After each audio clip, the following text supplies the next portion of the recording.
Alhamdulillahi Rabbil Alamin. Wassalatu wassalamu ala sayyidina maulana Muhammadin sayyidil anbiya'i wal mursalin wa habibi Rabbil Alamin wa ala ashabil akramin wa ahli baitihi tahirin wa azwajit tahirati ummahatil mu'minin wa tabi'ina lahum bi ihsanin ila yaumiddin, amma ba'd. Rabbi yassir wa la tu'assir, Rabbi tamim bil khair.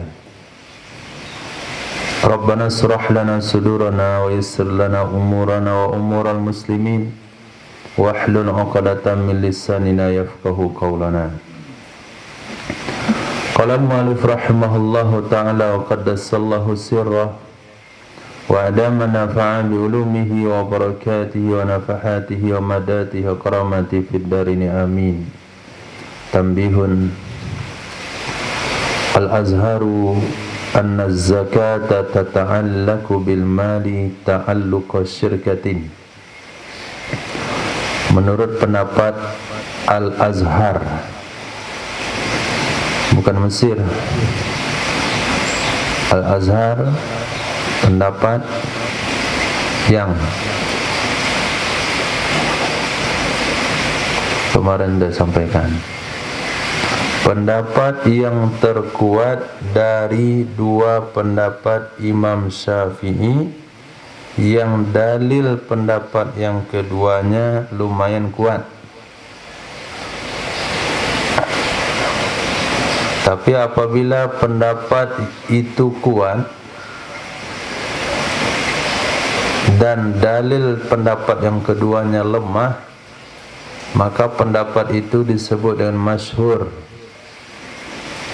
Kalau hal ini terjadi pada murid Imam Syafi'i, dua pendapat murid, kemudian pendapat yang terkuat dari dua pendapat murid, sedangkan pendapat yang kedua dalilnya lumayan kuat, maka dikasih tanda al-asah. Tapi apabila dalil pendapat yang keduanya lemah, maka dikasih label dengan sahih. Al-Azhar al-masyhur, al-asah as-sahih. Sudah. Nanti jumpa lagi, tanya enggak ingat lagi. Dah belum? Nah, Al-Azhar, menurut pendapat Al-Azhar, anna zakata, sesungguhnya zakat harta, tata'allaku, berkaitan ia, berhubungan ia, bil mal, dengan harta, ta'alluqa syirkatin, hubungan perkongsian. Hubungan perkongsian.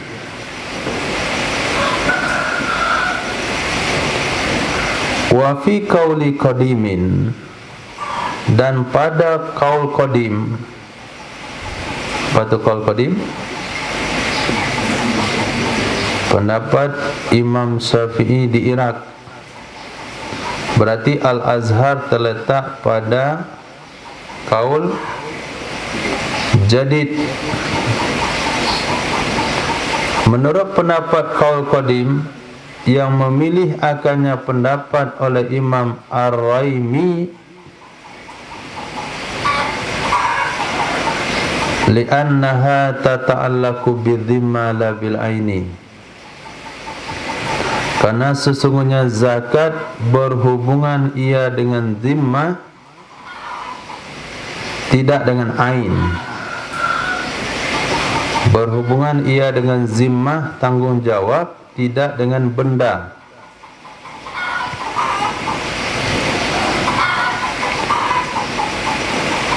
Fa'alal awwali, maka berdasarkan pendapat pertama. Mana pendapat pertama? Az-zakatu tata'allaku bil mali ta'alluku syirkah. Harta zakat, zakat berhubungan dengan harta seperti layaknya hubungan kongsi. Berdasarkan pendapat tersebut, annal mustahiqqa liz-zakati syarikun biqadril wajib.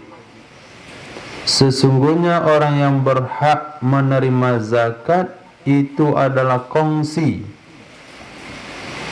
Kongsi siapa? Kongsi si pemilik harta.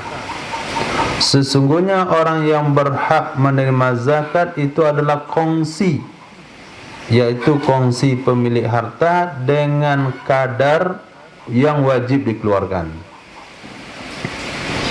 Dengan kadar yang wajib dikeluarkan. Ketika seseorang memiliki emas 100 gram dan emas itu sudah genap 1 tahun, maka di akhir tahun pada emas yang 100 gram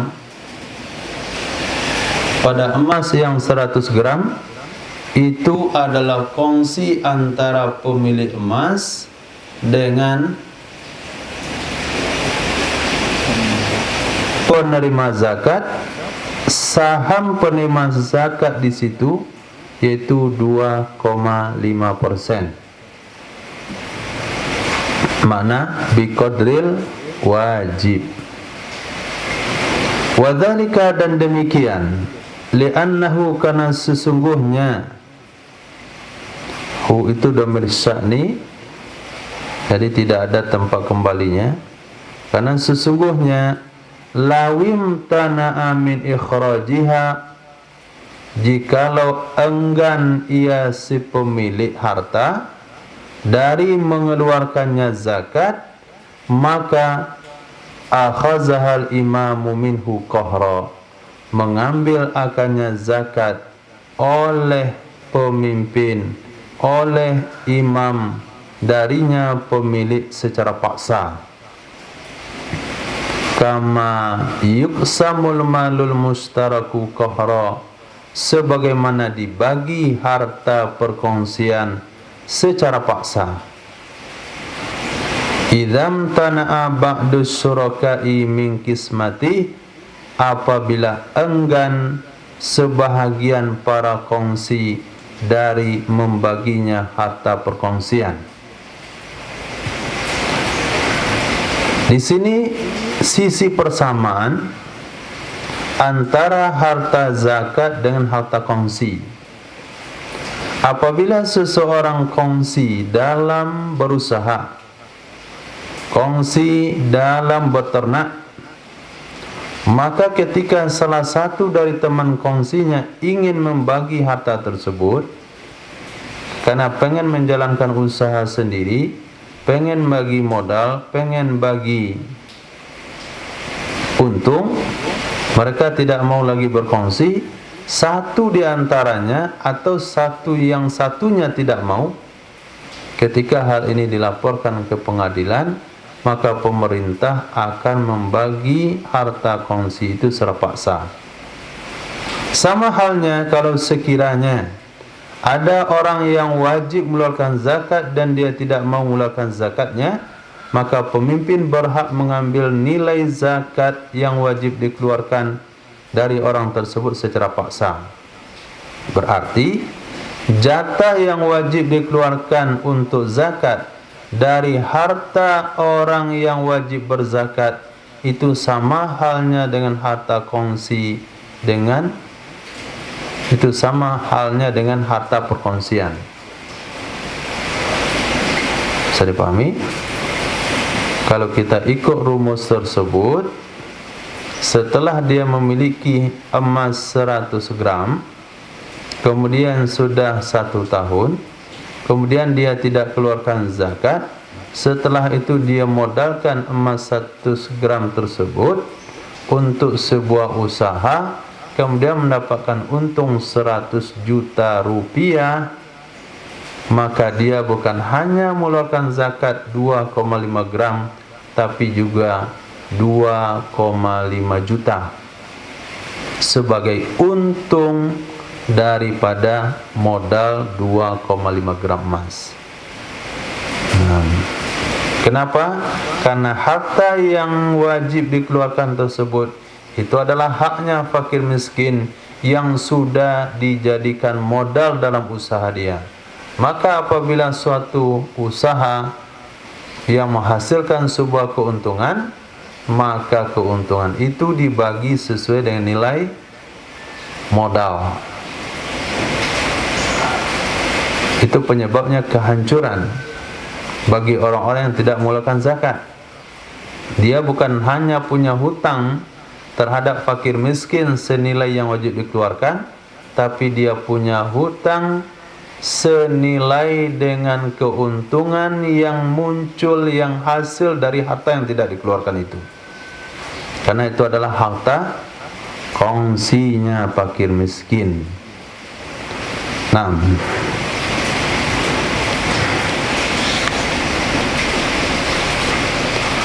walam yufarriqu fi syirkati bainal aini wad daini, dan mereka tidak membeda-bedakan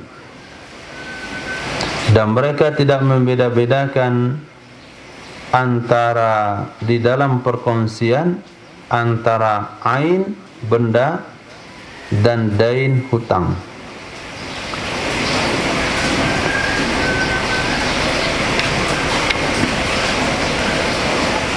Fala yajuzu li rabbih ayyadda'i milka jami'ih, bal innahu yastahiqu qabdahu.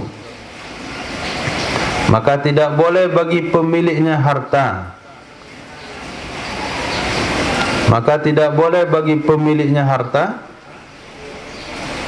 bahwa ia mendakwahkan memiliki semuanya harta,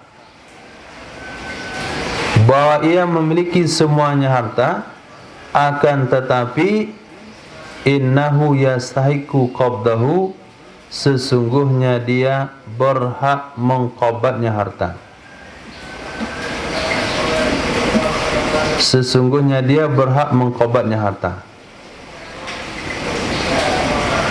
Nah, misalnya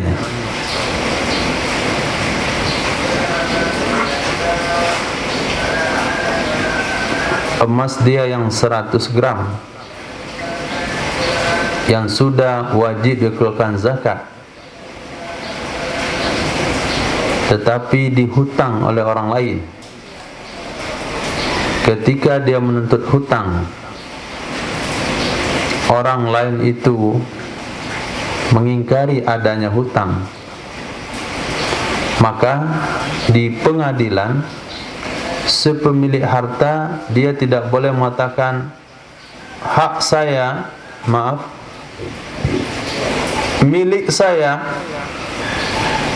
ada 100 gram emas sama dia, karena dia berhutang. Enggak boleh dia katakan milik saya ada sama kamu nilai 100 gram emas, tapi dia harus katakan saya berhak menuntutnya 100 gram emas. Kenapa dia enggak boleh katakan memiliki, mendakwahkan memiliki? Karena ketika sudah tiba wajib zakat, maka 2,5% dari harta itu tidak milik dia lagi, sudah menjadi milik fakir miskin. Ketika dia menuntut misalnya milik saya 97,5 gram emas, maka dia juga punya tanggung jawab untuk menyelamatkan yang 2,5%, yang 2,5 gram emas. Maka pada saat itu dia ganti bahasa dia memiliki dengan bahasa dia berhak menerima 100 gram emas dari si fulan karena dia berhutang sama saya. Sampai ke bahasa pun dirubah kalau sudah tiba wajib zakat. Karena dengan tibanya wajib zakat secara otomatis hak yang wajib dikeluarkan pada harta yang wajib dikeluarkan zakat yang menjadi jatah fakir, miskin dan yang lain-lainnya itu sudah menjadi saham perkongsian antara pemilik harta dengan penerima zakat. Titik. Walau qala ba'da haulin, jikalau berkata seorang suami setelah 1 haul, setelah 1 tahun, dia berkata sama istrinya, in abra'tani min sadakiki fa anti talikun, jika engkau bebaskan aku, abra'tini, jika engkau bebaskan aku daripada maharmu, maka kamu jatuh talak. Ini disebut dengan khulu', talak berbayar. Bayarnya adalah gratis mahar. Jika engkau bebaskan aku, berarti sampai dia talak ini belum pernah dia bayar mahar. Jika engkau bebaskan aku dari maharmu, maka engkau jatuh talak. Fa abra'athu minhu, lalu membebaskan ia wanita akannya suami darinya mahar, lam tutallaqa, niscaya tidak jatuh talak ya istri. Enggak jatuh talaknya. Kenapa enggak jatuh talaknya? Li'annahu lam yabra' min jami'ihi, karena sesungguhnya suami tidak terlepas dari seluruhnya mahar. Seorang suami tidak terbebas dari seluruh mahar. Bal, akan tetapi, mimma ada qadr zakah, dari sesuatu yang selain kadar zakat. Dari sesuatu selain kadar zakat, itu yang dia terbebas. Kalau dari kadar zakat tidak.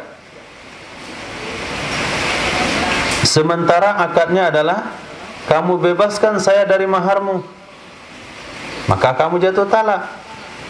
Ketika dia bebaskan suaminya dari mahar, ternyata karena sudah lewat setahun, suaminya tidak bisa bebas dari seluruh mahar, tetapi bebas dari mahar yang selain zakat. Zakat padi berapa?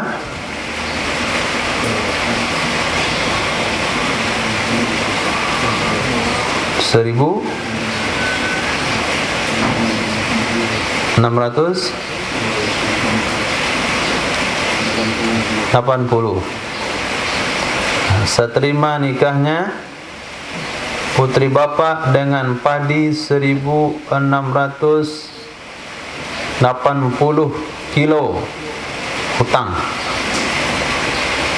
Kemudian setahun setelahnya cerai, khulu', dan maharnya belum bayar 1 kilo pun. Kata suami, engkau bebaskan saya dari mahar padi kemarin, kamu jatuh talak. Kata istrinya, kamu bebaskan kamu dari mahar itu, saya bebaskan kamu dari mahar itu. Maka suami, istri tidak jadi jatuh talaknya, karena yang bebas ada kadar yang suami enggak bisa bebas, mesti juga bayar, yaitu 1/10 dari 680 tadi, yaitu sebanyak 168 kilo. Suami tidak bebas daripada nilai 168 kilo. Kenapa tidak bebas? Karena itu wajib dia serahkan kepada fakir miskin sebagai zakat. Itu makna dari kalimat mimma ada qadr zakah. Akan tetapi suami bebas dari nilai selain kadar zakat. Fatarikuha, Maka caranya adalah ayyu'tiyaha summa tubri'uhu, bahwa memberikan ia suami akannya istri, memberikan ia suami akannya istri. Apa yang diberikan? Kadar zakat. Kadar zakat. Kemudian membebaskan ia istri akannya suami. Kasih dulu 168 kilo. Ini beras padi 168 kilo sebagai bayaran cicilan daripada mahar saya. Setelah itu istri membebaskan suaminya dari sisa, maka jatuhlah talak. Nah, jatuhlah talak. 168 kilo yang diterima oleh istri langsung diberikan ke orang yang berhak menerima zakat. Maka suaminya bisa bebas. 6. Titik. Ini konsekuensi daripada kesimpulan hukum Al-Azhar bahwasanya antara harta yang wajib dikeluarkan dengan harta yang dimiliki oleh orang tersebut itu hubungannya sama dengan harta kongsi. Nah, harta kongsi. Misalnya begini, Ismail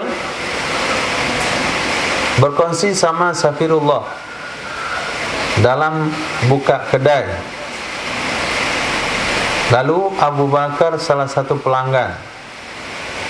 Ismail modalnya 50%, Safirullah modalnya 50%.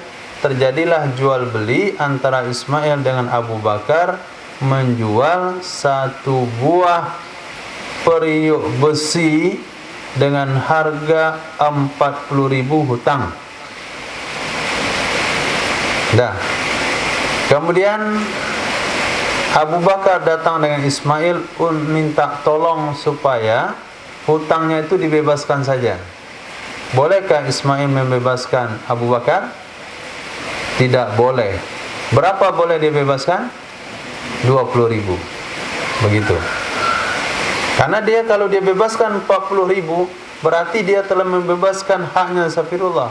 Karena ada 40.000 itu 20.000 milik Ismail, 20.000 milik Safirullah, karena mereka punya modal 50-50%. Nah, sama halnya dengan tadi. Ketika seorang suami meminta pembebasan mahar dari istrinya, padahal sudah 1 tahun, lalu istrinya membebaskan suami dari semua mahar, maka tidak sah pembebasan itu. Kenapa? Karena si istri hanya berhak membebaskan pada kadar yang bukan zakat. Karena yang kadar zakat itu sudah menjadi hak daripada seorang daripada penerima zakat yang kongsi sama istrinya. 6. Kemudian jual beli. Batalah jual beli dan gadai menggadai pada kadar zakat saja. Batalah jual beli dan gadai menggadai pada kadar zakat saja. Seseorang memiliki 40 ekor kambing selama 1 tahun. Berapa zakatnya? 1 ekor kambing. Dengan tibanya masa wajib zakat, maka 1 ekor kambing dari 40 ekor itu sudah miliknya mustahik zakat. Maka ketika pemilik kambing menjual ke 40 kambingnya setelah wajib zakat, batal jual beli pada 1 ekor kambing. 1 ekor yang mana? 1 ekor yang mana? 1 ekor kambing yang usianya 2 tahun. Karena itu yang wajib dikeluarkan untuk zakat. Oh, enggak ada yang 2 tahun, naik kepada yang ke atasnya. Enggak ada yang di atas, turun ke bawahnya, tapi dengan tambahan nilai tertentu. Nah, yang jelas secara pemahaman umum, kalau harta zakat itu digadaikan, maka yang batal penggadaian pada 1 ekor kambing tadi. Kalau 40 kambing itu dijual, maka batal jual beli pada 1 ekor kambing tadi. Kenapa batal? Karena itu adalah haknya mustahik zakat sebagai hak kongsi. Nah, Allah, ini efek dari nggak bayar zakat. Bahaya. Jual beli batal, gadai menggadai batal sebagiannya. Kalau dimodalkan kembali, maka keuntungan yang didapatkan daripada nilai zakat itu bukan hak dia juga. 100 gram dia punya emas selama 1 tahun. Setelah 1 tahun dia belikan barang-barang, dia buka kedai, 10 tahun lamanya dia nggak kena zakat. Maka yang dihitung adalah 11 tahun yang lalu. Itu kasus pertama dia. Keluarkan 2,5 gram emas. Setelah itu, harta yang punya sekarang, yang dia punya sekarang, keluarkan 2,5%. Itu hak fakir miskin semuanya. Sampai nisab, nggak sampai nisab, yang jelas 2,5% dari kekayaan yang dia miliki sekarang, keuntungan daripada perdagangan, itu hak fakir miskin. Kenapa? Karena modalnya, usaha dia, ada saham fakir miskin 2,5%.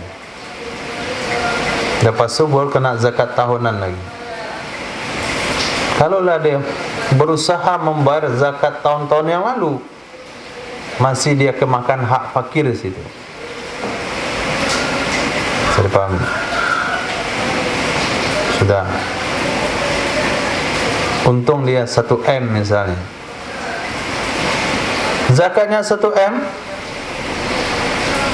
25 juta. Betul. 1/10, 2,5, 25 juta. Itu bukan zakatnya. Itu yang harus kamu sisihkan 2,5 juta itu. Maaf, 25 juta atau 250 juta. 25 juta itu langsung kamu kasihkan ke fakir miskin. Nah, sisanya ini yang perlu dikeluarkan zakat. Yang itu nggak kena zakat. Itu adalah untung dari 2,5 gram 10 tahun lalu yang kamu nggak kasih sama fakir miskin. Ini ketika kita pakai pendapat harta zakat dengan yang wajib dikeluarkan, itu perbandingannya dengan harta perkongsian. Naam, fa in fa'ala ahadahuma bin nisab au bi ba'dihi ba'dal hauli soha la bi qadir zakah. Maka jika melakukan ia seseorang salah satu dari keduanya, jual beli atau gadai dengan harta yang sampai senisab, bin nisabi dengan senisab, atau dengan sebahagiannya senisab, ba'dal hauli setelah sampai haul, soha sah ia salah satu, apakah itu jual beli atau gadai, tapi tidak pada kadar zakat, sama dengan seluruh harta-harta perkongsian menurut pendapat Azhar. Menurut pendapat Azhar, ketika si A dan si B kongsi tanah 1 hektar, lalu si A menjual ke 1 hektarnya, tentu batal. Si B menjual ke 1 hektarnya. Batal kalau sekiranya si A menggadaikan tanah yang 1 hektar itu, batal gadainya. Tapi kalau dia gadaikan jatah dia yang ada di tanah itu nggak batal. Naam, yasihu fi qadriha ala fi malit tijaro. Sah jual beli pada kadar zakat pada harta tijaro. Ini pengecualian. Sah gadai atau jual beli pada kadar zakat sekalipun pada harta tijaro. Harta tijaro boleh-boleh saja. Kenapa boleh saja? Namanya tijaro, tentu dijual. Lal hibah fi qadriha fihi, tidak boleh hibah pada kadar zakat padanya harta tijarah. Seorang ayah memiliki 3 toko. 1 toko sembako, kemudian toko perabot, kemudian toko pekakas rumah tangga. Kemudian ayah ini mengelola toko ini sudah 1 tahun. Kalau dihitung setiap 1 toko itu sampai nisabnya. Ketika ayah memberikan toko ini kepada anaknya yang tua, ini toko untuk kamu yang tua, toko pekakas. Maka pada saat itu hibah si ayah hukumnya batal sebelum dikeluarkan zakatnya. Karena tidak boleh menghibahkan harta kongsi kepada orang lain tanpa seizin daripada teman kongsi. Teman kongsi ini nggak mungkin kita minta izin karena dia pihak umum. Maka dikeluarkan dulu zakatnya baru dihibahkan. Kalau sekiranya dihibahkan tanpa mengeluarkan zakat, maka hibahnya sah pada selain kadar zakat, sementara kadar zakat yang ada di toko itu adalah modal saham dari mustahik zakat yang ada di toko itu. Kalau sekiranya dikembangkan bertahun-tahun lamanya, maka berapa keuntungan yang ada di toko itu yang milik orang lain, sementara dia makan sendiri. Berarti dia pencuri. Dia bukan orang kaya, tapi orang yang hidup dari harta orang miskin. Nah, dia bukan orang kaya, tapi dia orang numpang hidup dengan orang miskin. Orang miskin nanam modal di kedai dia, sementara diambil untungnya sendiri, nggak dibagi. Bahaya daripada menunda zakat.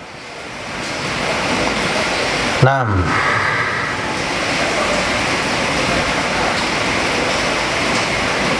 Misalnya Abu dengan Ihsan kongsi. Kongsi apa? Itu kongsi apa? Kongsi mainan, kongsi tanah.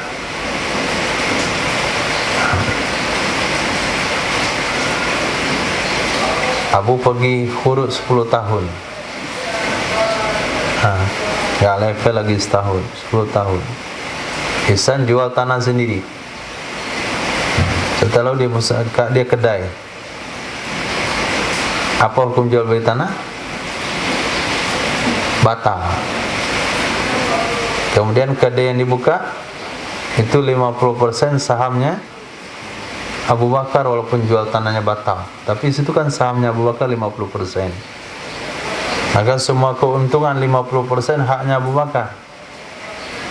Nah, begitu juga tentang harta zakat. Ketiga, kita modal bikin usaha 10 juta, kita curi uang kawan 1 juta, kita masukkan 11 juta. 10 tahun ke depan, 1 dari 11 itu haknya kawan tadi. Untung misalnya 33 miliar. 33 miliar, berapa hak kawannya situ? 1 dari 11. untung 33 miliar setelah 50 tahun ke depan. Berapa hak kawannya di situ? Yang uangnya dicuri 20 tahun yang lalu senilai 1 juta? 3 miliar. 3M.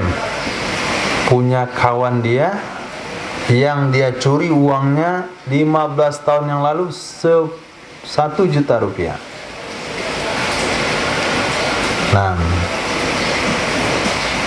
Artinya kalau mau nyuri makan aja, jangan jadikan modal. Berat usahanya. Oh, lalu dia minta upah. Enggak boleh, saya mau tobat, mau kasih kamu 3M, enggak mungkin. Yang ngelola toko sendiri siapa? Kamu cuman modalin pun enggak nyadar. Hadis menjawab, la ujrata fi arkiz zalim. Tidak ada upah pada keringat orang zalim. Sawah kita digarap orang, kemudian dia tanam dengan bibit sendiri. Setelah ditanam, mau panen, kita tahu itu tanah kita. Bahkan itu bibit kita yang dia tanam, bibit kita yang dia tanam. Kita ambil, tak upah dia. Mana upah saya? Kan saya ngerjain, nggak ada upah buat kamu. Kenapa? Orang zalim keringatnya tidak ada nilai, nggak perlu dibayar. Itu kira-kira perbandingan. Jadi bayangkan kalau dia nggak bayar zakat sudah bertahun-tahun, berapa mustahik zakat nanam modal di kedai dia? Lalu dia makan sendiri, dia kasih makan untuk anaknya, untuk keluarganya, pantasan pakak anaknya. Kenapa? Di kedai dia ada modal, bukan modal satu orang, modal banyak orang fakir miskin. Berkembang dia makan sendiri di waktu yang sama. Fakir miskin yang punya modal itu hidup dalam keadaan kesusahan. Oke, titik. Faraun, bagaimana cara membagi kewajiban-kewajiban si mayat ketika dia meninggal dan meninggalkan berbagai bentuk kewajiban? Apa yang diutamakan? Ini yang mau dibahas. Kata musannaf, tuqaddamuz zakatu. Diutamakan zakat. Diutamakan zakat dan seumpamanya zakat. Kafarat misalnya, fidyah misalnya, min tarikati madyun, dari harta peninggalan orang berhutang. Doqat, yang tidak mencukupi ia. Doqat artinya sempit ia, maksud sempit, tidak cukup ia peninggalan. Anwafa'i ma'alaih, dari melunasi semua kewajibannya. Wafa'i ma'alaih, melunasi apa saja yang menjadi kewajibannya. Min hukukil adami, daripada hak-hak manusia. Wa hukukillah, dan hak-hak Allah. Contohnya kafarat, haji, nazar, zakat. Seseorang ini meninggal dunia, ketika dia meninggal dunia dan juga meninggalkan sedikit harta peninggalan, tapi dia punya kafarat bersetubuh di siang hari Ramadan, yaitu 60 liter beras. 60 liter beras. Kemudian dia pernah wajib haji.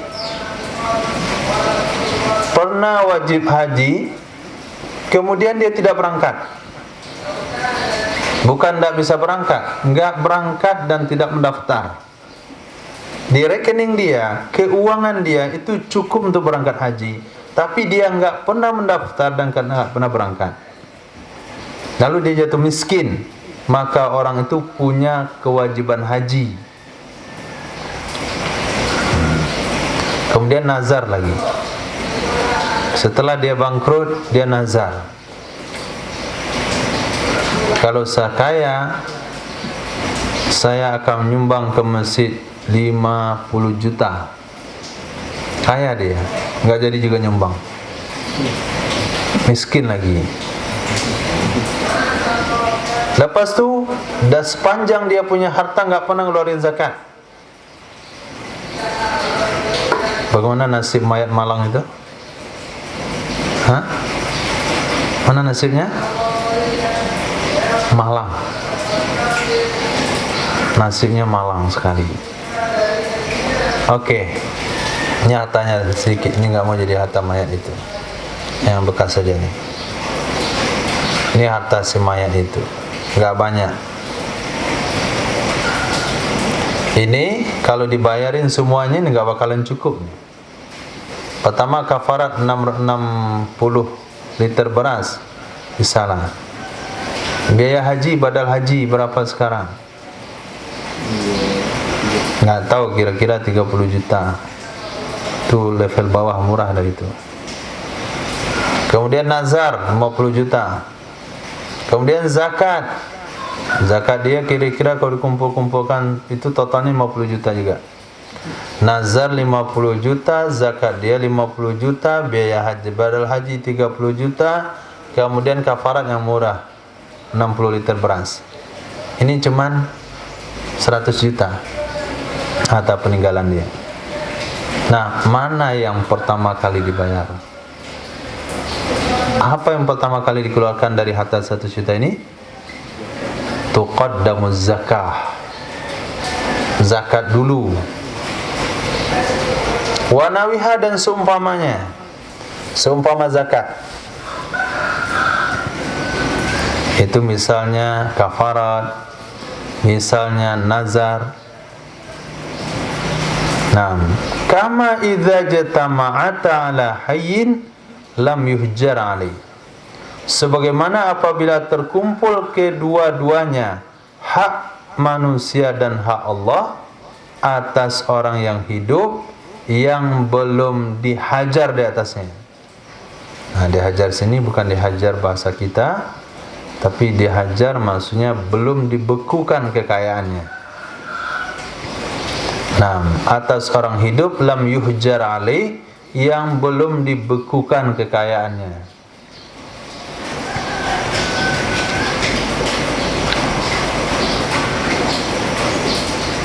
Nah,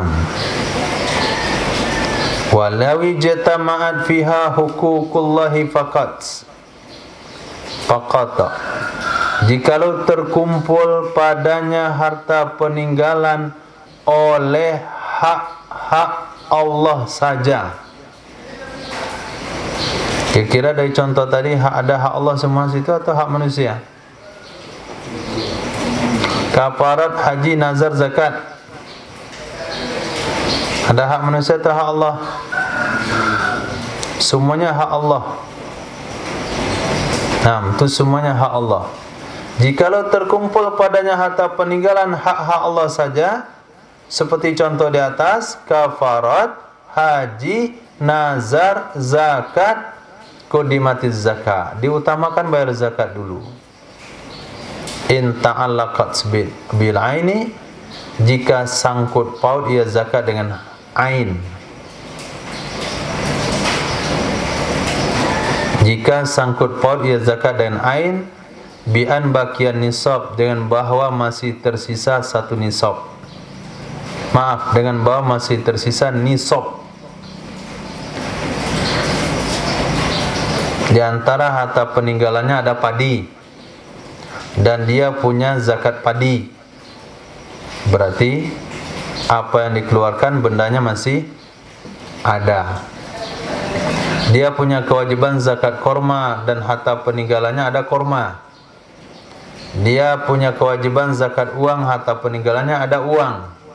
itu maknanya bagian nisab.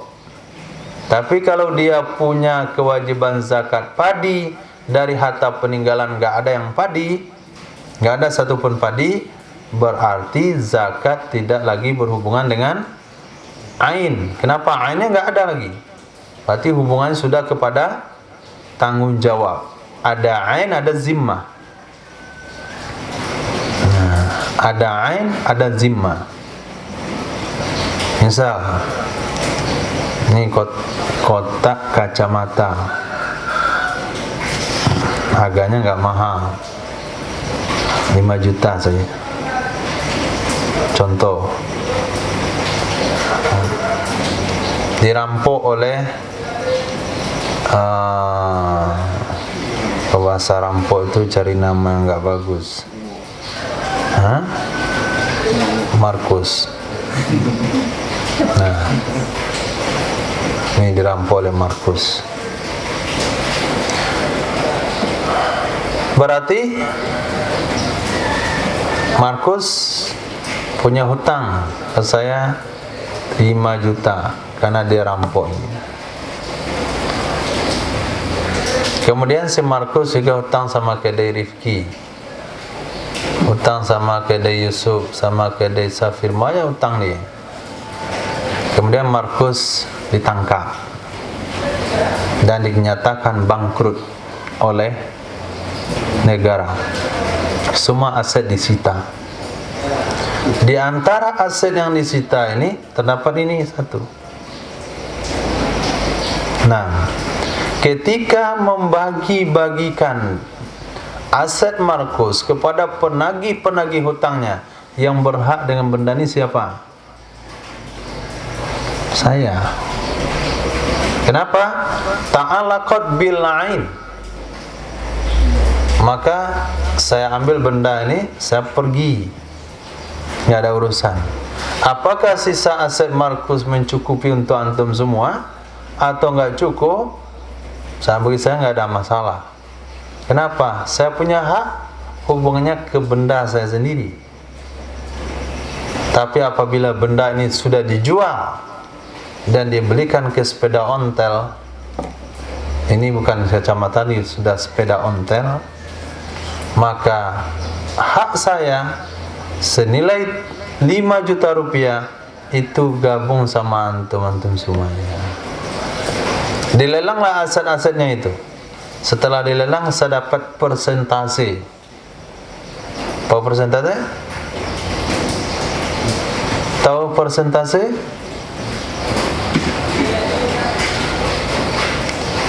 Matematika lagi. Ya memang mesti. Saya bikin contoh kasus. Markus punya hutang sama Dani 50 juta. Coba catat. Sama Ihsan 100 juta. Sama Abu 200 juta. Nah, nanti saya lupa pula. Sama Dani 50, Ihsan 100, Abu 200, sama Ibnu 400. Sama saya 3 juta saja. Jual kotak kacamata. 5 juta, salah. Sementara aset Markus hanya 150 juta. Aset Markus hanya 150 juta. Cukupkah untuk bayar hutang semua? Tidak. Berapa Dani bisa ambil dari 150 juta itu?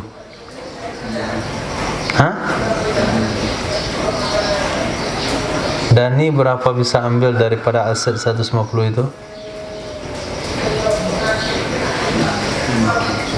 5? Kenapa 5?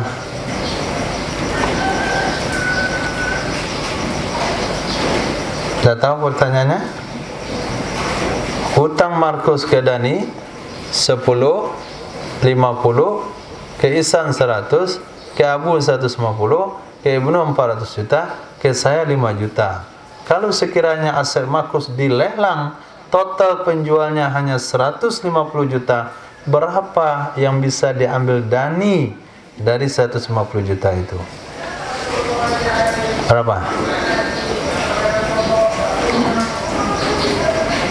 Dan berapa yang saya boleh ambil? Apakah saya bilang boleh ambil 5 juta? Tentu tidak. Berontak yang lain.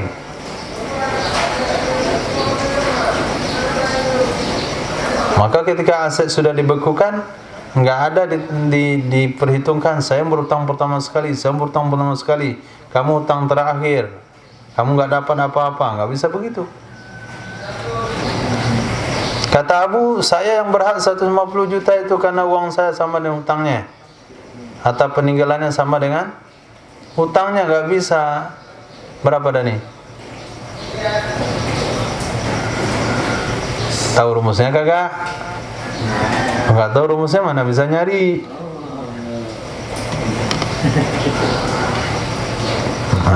Nabi.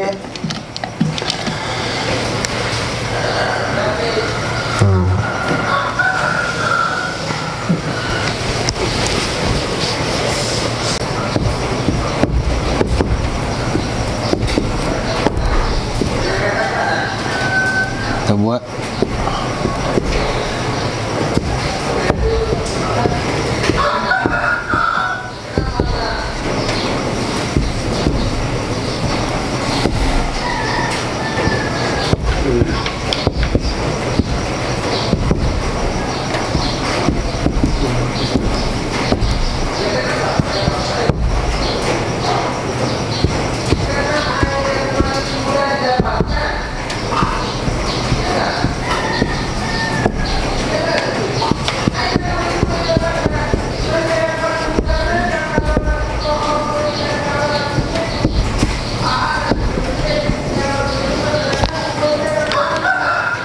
berapa?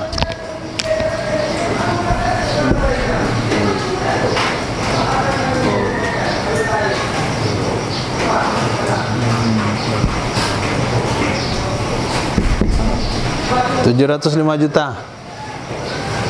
Mana cara ambil jatah Dani? Total aset?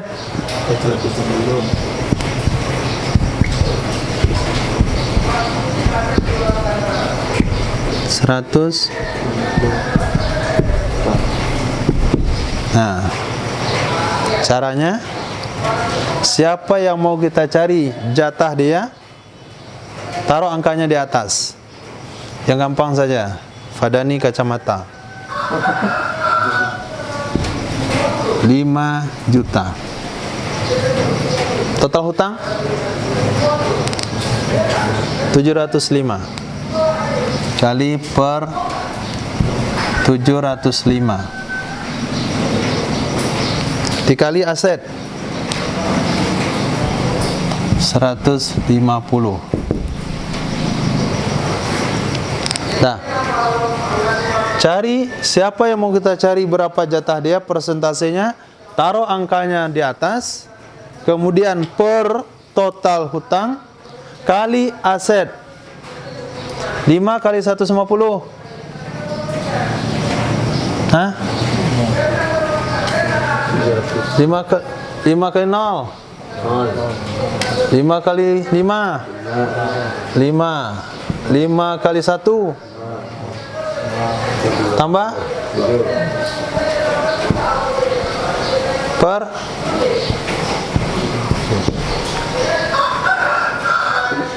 750 bagi 75.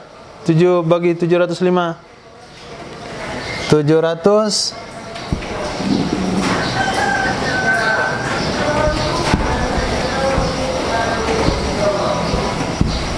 berapa? Berapa? 1. Sedikit 705. 5 4 turun 0. 150 bagi 5 gitu semua nggak bisa. 0 tambah 0. 4.500 bagi 705. Hah?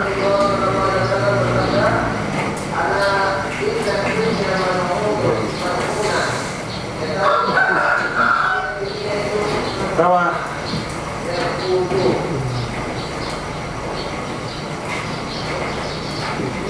5 kali 5, 25, 5 kali 70, 35, berarti 5. 5 kali 5, 25, 5, 2, 5 kali 0, 0, 2, 5 kali 7, 30. Kurang ya? 5 kali 7, 35. Oh, 35. Kurang. Berarti 6 ya? 6? 6 kali 705.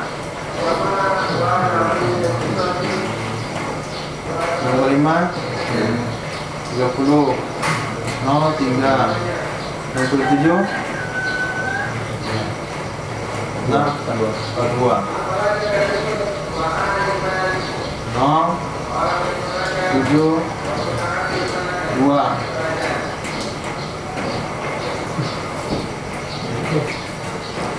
Kira-kira saya cuma dapat 106.000 koma sekian. Nah,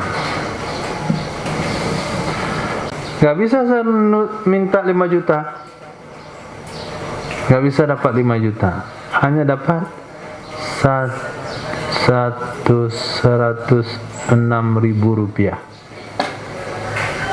Tapi apabila ketika ketika dijumpai aset itu, jumpa kotak ini, saya langsung ambil. Nah, tapi ketika kotak ini sudah terjual, saya cuma ngambil 106.000. Bedanya apa? Karena ta'allaqat bil ain, bendanya ada ta'allaqat bil zimmah. Kalau sudah ta'allaqat bil zimmah, dia ngambil secara musyarakah, kongsi. Nah, begitu juga kasusnya kalau sekiranya mayat meninggal dunia dan dia tinggalkan kewajibannya kepada Allah, ada zakat, ada kafarat, ada haji, ada nazar. Kemudian harta peninggalannya tidak banyak, tidak cukup untuk itu, maka kalau di dalam harta peninggalan itu ada ain zakat, dia punya kewajiban zakat padi, ada padinya. Dia punya kewajiban zakat jagung, dia punya peninggalan jagung. Dia kewajiban zakat kambing, ada kambing tinggal, maka itu zakat diutamakan. Ambil kambingnya, ambil jagungnya, ambil padinya. Tapi apabila ain zakatnya enggak ada lagi, maka zakat ikut persentase sama kewajiban yang lain, haji, nazar, kafarat. Nah, itu makna dari kalimat qudimatiz zakatu in ta'allaqat bil ain. Diutamakan zakat jika zakat berhubungan langsung dengan ain, bi an baqiyan nisab, dengan bahwa tersisa nisab, tersisa ain yang wajib dikeluarkan zakat. Wa illa jika tidak, bi an talifa ba'dal wujub wa tamakkuni, hilang ia ain setelah wajib zakat, setelah mungkin dibayarkan, istawat ma'a ghairiha, maka dihitung sama ia zakat bersama yang lainnya. Fayuwazza'u 'alaiha, maka ditauzi'. Itu namanya tauzi'. Maka dibagi ia peninggalan atasnya zakat. Titik.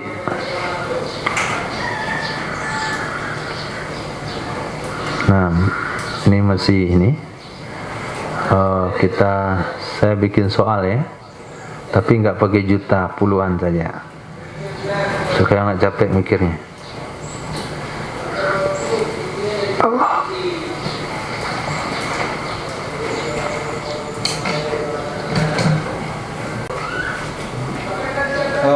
Ada seorang mayat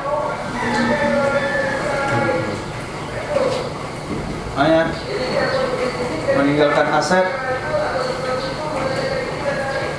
500.000. Nah, SM 500.000. Sementara ini para penagih hutang yang 4 orang. Oke. Jadi dia ngutangin orang itu 200.000. Insan ngutangin 400. Kemudian Abu ngutangin 5.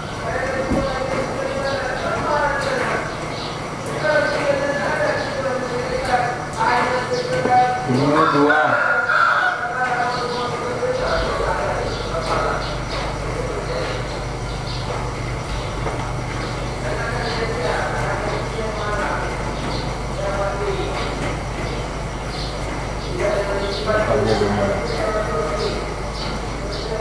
Ini 4.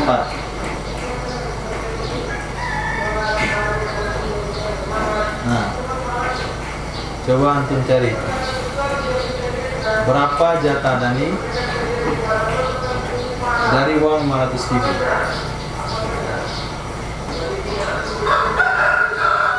Jatah Dani dari uang 500.000.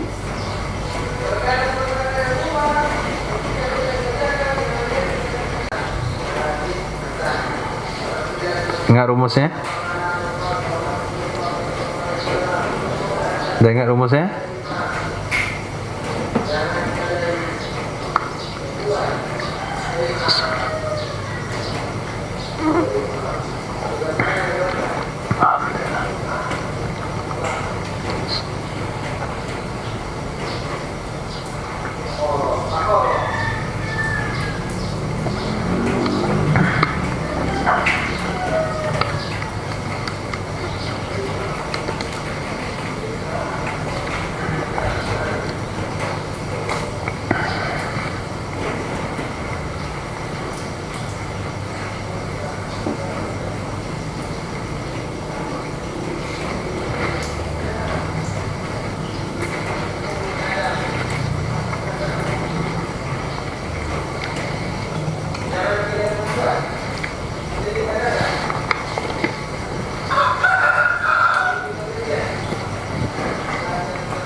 Berapa?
Berapa dah? Ibnu berapa?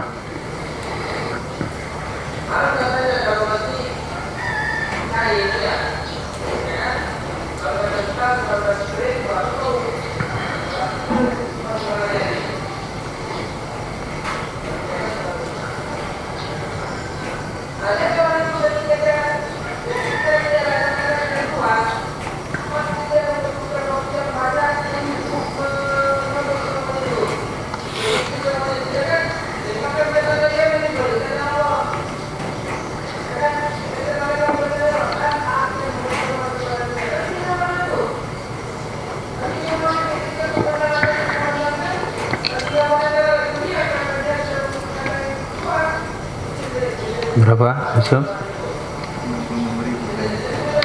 66.000.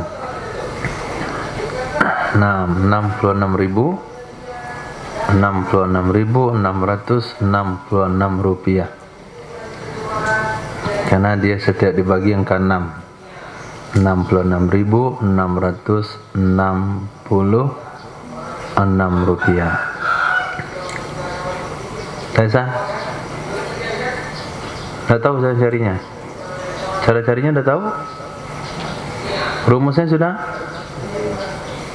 Hah? Itu susah kalau lagi baca matematika tuh waktu kecil. Orang gay baca matematika susah.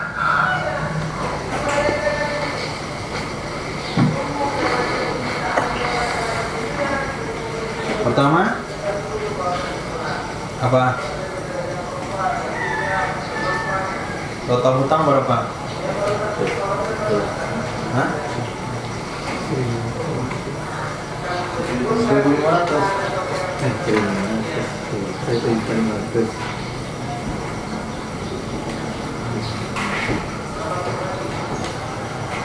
Nah, rumusnya mana?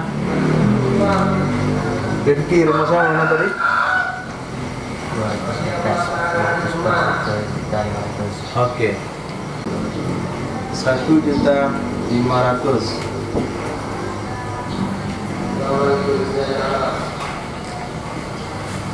Capek kan kalau dikaliin begitu? Hah?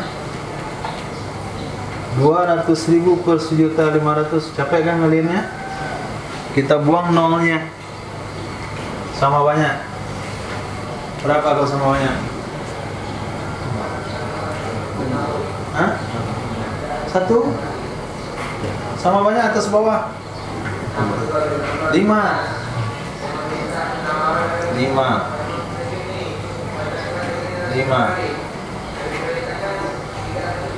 Berapa ini? 2/15. Oke. 2/15.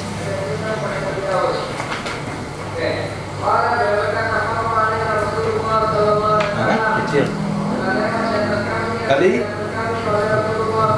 500.000. Ini nggak boleh buang nolnya nih. 2 kali 500 berapa ya? Juta.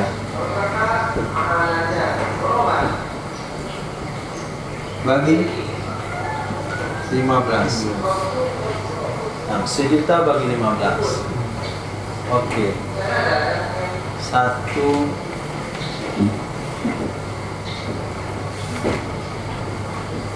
bagi 15. Berapa yang bisa dibagi? 100. Oke, ambil 100 dulu.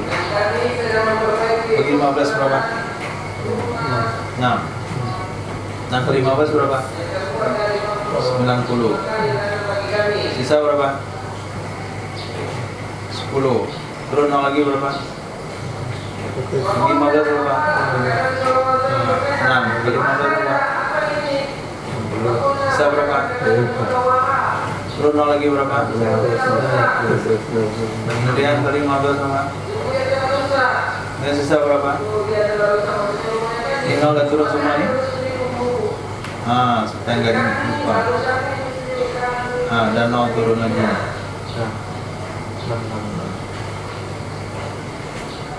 Oke.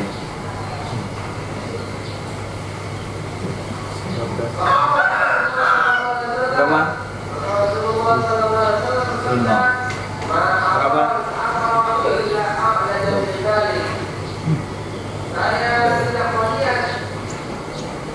Tidak tulis 6 ini tuh belum. Lupa lagi. Ini 6-nya ini. 6-nya ini. Ini 6-nya. Ini 6-nya. Berarti tinggal 6 lagi.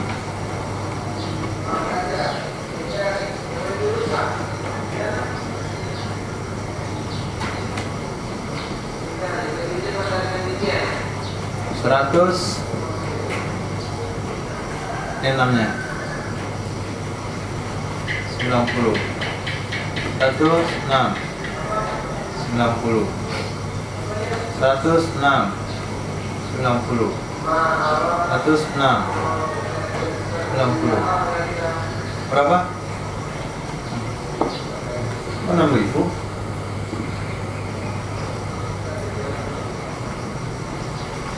Oh ya, koma belum. Nah, belum koma.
Berarti 6. Nah, 66.666 rupiah. Nah, itu cara persentase. Kalaulah seperti yang kita ceritakan tadi, dani itu zakat, ihsan itu kafarah, abu itu nazar, ibnu adalah biaya haji, sementara uang dari mayat itu hanya 500.000, maka diambil untuk zakat adalah 66.650 rupiah. Itu yang boleh untuk zakat. Nah, kenapa? Karena hartanya tidak ada yang tersisa. Tapi kalau dari 500.000 itu adalah padi, ada nilai padi di situ, padinya kita ambil untuk zakat. Kenapa? Ta'alaqat bil aini, bersangkut paut dengan benda. Kalau ada bendanya kita ambil bendanya, kalau tidak ada ambil bendanya, kalau tidak ada bendanya fayuwazza'u 'alaiha, maka ditauzi'. Itu makna tauzi', dibagi menurut persentase. Hal ini berlaku nanti dalam bab zakat, berlaku dalam bab jual beli, berlaku dalam bab faraid, berlaku dalam bab membagi musyarakah, harta perkongsian, harta syirkah. Begitu pentingnya tauzi'. Khair. Ini materi ini, metode ini atau rumus matematika ini mesti antum pahami, karena banyak bab fikih yang dibagi sesuai itu. Subhanallah wa bihamdihi. Asyhadu an la ilaha illa anta astaghfiruka wa atubu ilaik. Subhanaka rabbil izzati amma yasifun wa salamun alal mursalin. Alhamdulillah.